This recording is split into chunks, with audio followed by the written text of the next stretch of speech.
awesome, just amazing. Don't really want to say anything for a while, actually. In that inner space, it's a good place to hang out. Yeah, thank you for that incredible gift.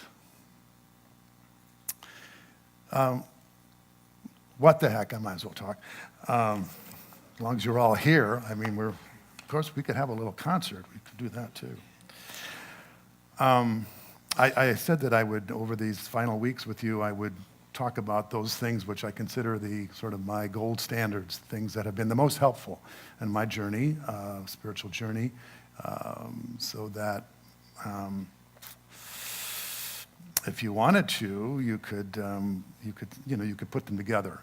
These I think these are not just my practices that I've come up with, but they're the ones that I have adopted in my own practice that have been particularly helpful to me to break through into this feeling of happiness, well-being, and fulfillment, which is obviously the goal of all spiritual practice is for us to find our happy place, right?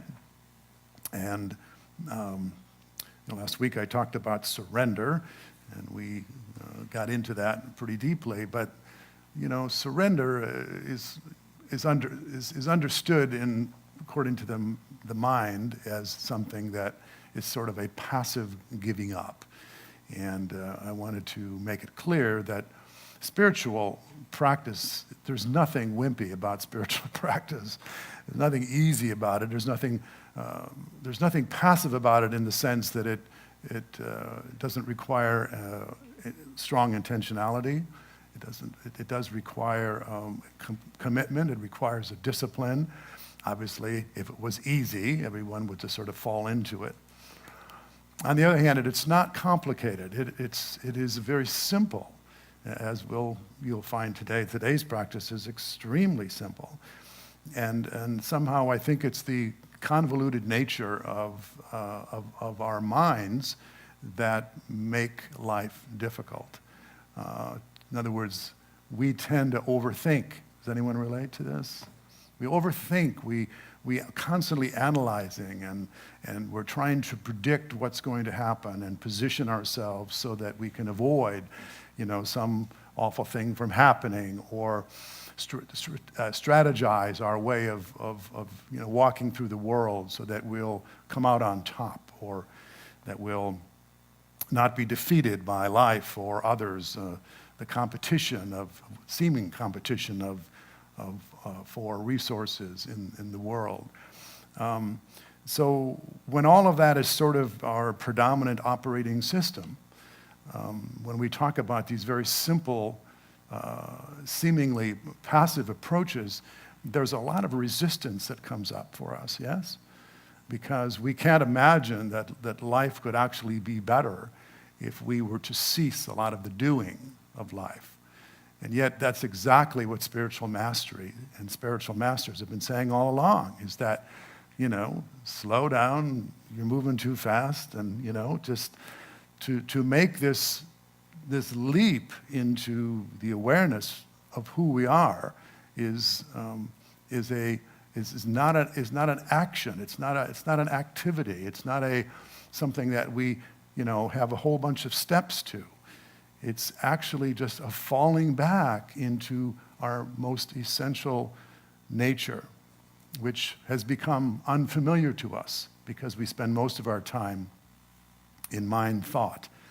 And it seems to indicate that this is a foreign awareness, but in truth, it's actually our truest nature. So today I want to talk about mindfulness. How many people have heard of mindfulness? Okay, everybody's hand goes up. It has become the buzzword, and it's not just for spiritual people anymore. It used to be, mindfulness was for the Buddhists and the meditators, but now mindfulness is really pretty much crossed all disciplines, and you can hear about it in corporate settings, and even schools are engaging in more of a secular version of mindfulness.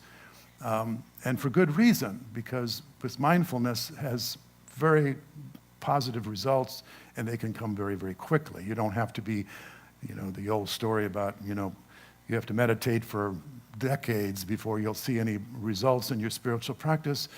With simple mindful practices, you can have immediate results, or nearly immediate results. And that's what I want to talk to you about today. So first of all, I grabbed a definition off of the mindfulness.org website, which I thought was pretty good. And it says this: mindfulness is the mind fully attending to what's happening. The mind fully attending to what's happening, to what you're doing, to the space you're moving through. And it says that might seem trivial, except for the annoying fact that we are so often veer from the matter at hand. Our mind takes flight, and we lose touch with our body, and pretty soon we're engrossed in obsessive thoughts about something that just happened, or fretting about the future. And that makes us anxious. Anyone relate? Yes. So mindfulness is to help us essentially pause from the frenetic sort of mind activity that can keep us in this state of anxiety, either low level or high level anxiety, and just allow us to be present, just to be here, just to be in the moment, just notice what's happening when we're not thinking about what's happening. And that does seem to be a foreign activity or a lack of activity, because we rarely do that. We're always running some kind of a commentary. Does anyone relate to that? Even if we're not there's usually some sort of a subtle analysis going on. And it isn't just about what's happening, but what we think about what's happening, or what we're concerned about what might happen. So that in itself will keep us out of the kingdom of God, shall we say. That keeps us out of this place of peace and well-being. So I got a little video here. Penny, could you show this video? This is also on mindfulness. And I always think I always have something, if I can, that you can go and look up on YouTube. If you sleep during my talk, you can go and watch this. Oh, no, not that one. It's the video. Yeah, that one will come later.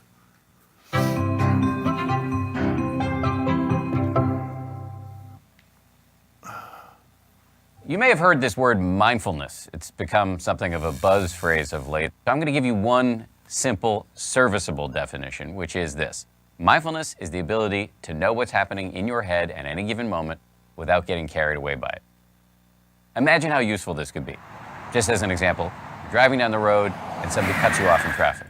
How do you normally react? I think most of us, we normally react by having a thought, which is, I'm pissed. And then what happens next?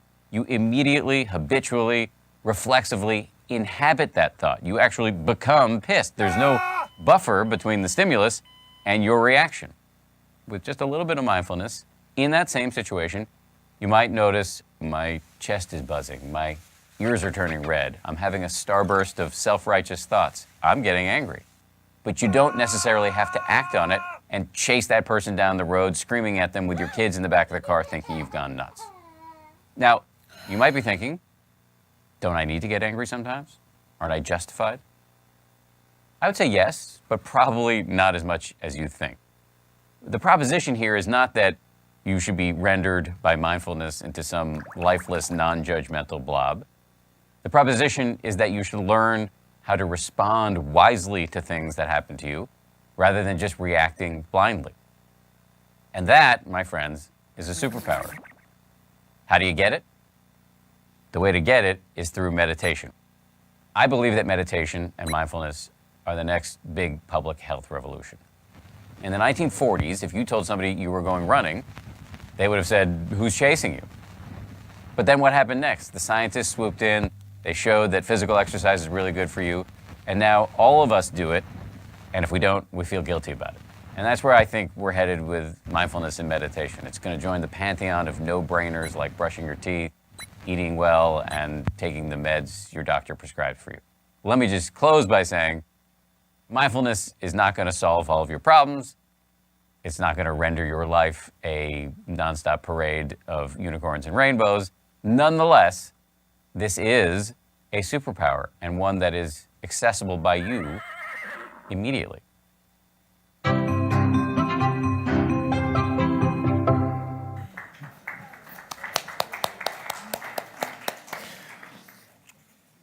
You'll remember that, right? Yeah, I think we can all relate to losing mindfulness in traffic. Oh my gosh, yes, we go out of our minds for sure. So what I have noticed over my many years of attempting to be a meditator is that I don't do it very well, and I don't even particularly like it. Does anyone else want to admit that they don't really like to meditate? And here is your minister telling you now, finally, after 5 years, that I don't like to meditate. I think that I have a particularly discursive mind, and it just doesn't like to cooperate when I tell it to quiet down for any length of time. But what I can do is I can do moments of mindfulness. I can pause in the midst of that sort of mind activity, and in that pause, I can have the great gains that meditation gives us, in that I can suddenly become aware of the space in which all of this, the feelings that I'm having, the sensations that I'm having, is happening. And that really is the goal. The goal of meditation, and let's assume that your goal of meditation is not enlightenment, because that would be not only very lofty, but it also would be erroneous in large part. But if you're assuming that what you're wanting from meditation is to get in touch with the vaster sense of life, the vaster sense of being, you can do that with simply pausing. If you can just pause when your mind is going off. And it sounds so simple that most people will discard it. But if you will try this, if you haven't already, you will find that you can say to your mind, stop, just pause. Now, doing that for 30 minutes or an hour or longer is virtually impossible. I don't know anybody that has the ability to stop their mind for more than a few seconds. But to do it for a few seconds opens a window onto this sense of your own being, which is not filled with thoughts and anxiety. And that window is a glimpse into eternity. That window is a glimpse into your being. That is a window into your true nature. And that is the purpose of meditation. So if you're not having success with meditation in the longer sittings that are typical, try this. And I think you will find, as I have found, that it produces immediate results, immediate fruit. Let me just say, this comes from Tara Brach. Tara Brach is a meditation teacher from the Buddhist tradition, and she talks about mindfulness having two wings, or two aspects to it. And she says, in order to get into these, the first thing you have to do is pause. When you find yourself with this discursive thoughts, or you're just kind of caught up in anxieties, is you just pause for the moment. She calls it the sacred pause. And it can just be a lifesaver. Just press pause. And when you pause, then you can get access to your heart, to your wisdom, which is what all of us want to be in touch with all the time, right? We want to be in touch with our higher mind and our deeper love, and that's what we can do when we stop. So the one thing you do once you pause is you ask yourself, what's happening? What's going on? It's like a naming, like what's happening? And you may say, oh, I'm feeling anxious, or like in the video, I'm feeling angry. And just noticing it and naming it takes it out of what owns you, and it becomes something that you can identify that's happening in the space of you. That is the first step, is pulling out and teasing out and making mention of something. And as soon as you name it, it no longer can be you. Because if you're the one that's naming, and you are naming something, that there is something, you can't be what you're naming. But if you don't name it, if you just continue to be it, then you identify with the anxiety, with the fear, with the anger, with the sadness, with the desperation. And this can work for any emotion you have, any negative emotion. Most positive emotions, it's fine if you become love, for example. So you don't need to go and, what am I being? I'm being love now. And you don't want to separate that because that's indeed who you are. But if it's fear and anxiety and guilt and shame and blame and all the other things that we do, when I can name those things, I realize that there is somebody here who is noticing, and then there is an experience that's being noticed. And if I can name an experience, then I must not be that. Does this make sense? So we're teasing apart our experiences in life so that we are not identified as the experience. We're identified as the one who witnesses it. And that's what pausing does. The pausing gives you a space in which you can notice what's happening. Second part of it, the second wing of this process, is then to have compassion for it. Because don't we know that as soon as you say, I'm being angry, you go, why am I being angry again? God, I've been meditating for all these years, and I've been going to church, and I shouldn't be angry. Why am I still angry? And then we beat ourselves up. So now we're angry and we're guilty. So how are we doing, Like we're progressing down the rabbit hole of self-deprecation, of forgetting who we are, and naming one more time and identifying with who we are not. So the important second step, once you name, is to then have compassion for what you're feeling, that anxiety or that fear, whatever it is, and you just say yes to it. You don't try to make it go away. You don't do anything. You just let it be. Now, there's a very simple, but not necessarily easy practice. Because when you're having an experience of how you're feeling that you don't exactly admire or revere that particular way of being, and you have to allow it to be that way, that does require a part of you that you're not normally familiar with. And that part of you is what? The heart. The heart. Because the heart, and I'm not talking about the physical heart, I'm talking about, the heart, the essence of you. That part of you can be with whatever arises. It doesn't matter. It doesn't sit in judgment. It's non-dual. It doesn't have preferences or allowances or boundaries or barriers. It is like the space in this room. It allows everyone to come in. It doesn't matter. And that part of you can be with whatever it is you're feeling in a non-judgmental way. So we pause. We name what we're feeling or what the sensation is in our body, and we let it be. We say yes to it. We say yes to it in a very, just like you would, let's say, with a child who's behaving in a way that may not be ideal. You would just make space for that behavior because you understand that it's just what's arising in this moment.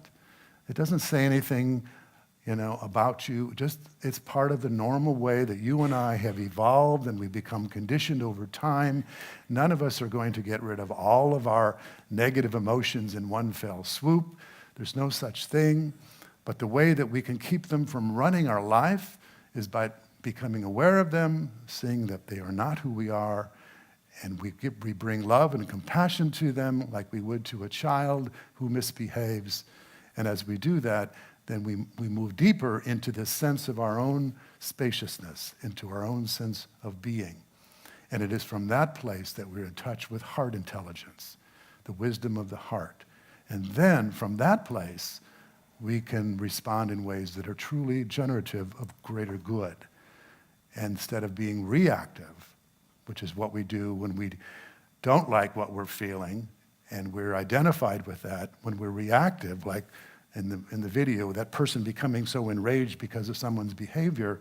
And when you become enraged in that situation and you don't pause, then it can take you over. And we all know what that feels like.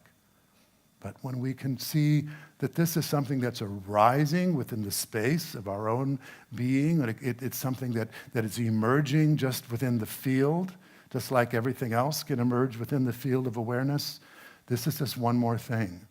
And if we can allow it to be, it has the very effect that we would think would come from resisting it or pushing it away. It will soften, it will dissolve, it will begin to no longer have a hold on us. It will no longer have a hold on my identity of who I am. I am not angry.